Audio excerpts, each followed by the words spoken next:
How to make a fly system in Roblox Studio.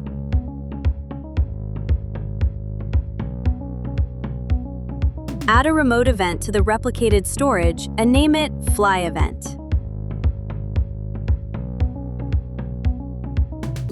Add a script to Server Script Service. Writing the script. This script lets the server create, update, and remove a flying system for the player by using a remote event that controls movement based on the camera direction. Get services and sets how fast the player flies.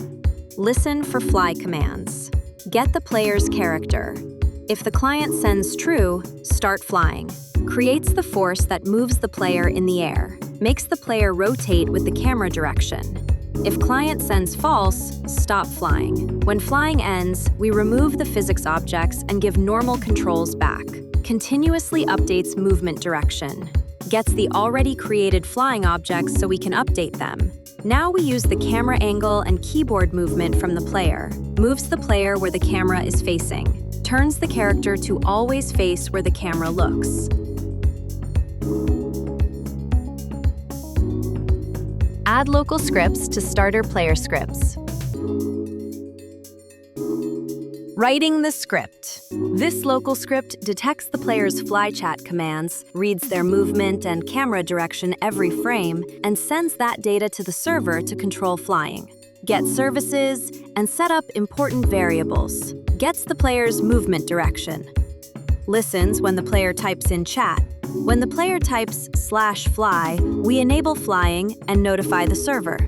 And /unfly disables the flying mode and returns the player to normal. Runs every frame for smooth flying. Prevents unnecessary updates when not flying. Make sure the player exists before updating. Send movement data to server.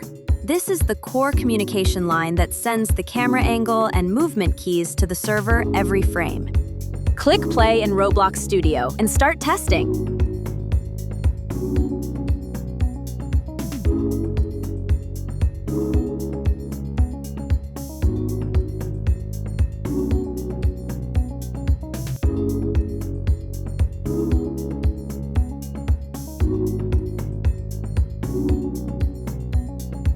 You're now equipped to start coding in Roblox Studio. Let your creativity run wild and see what you can build.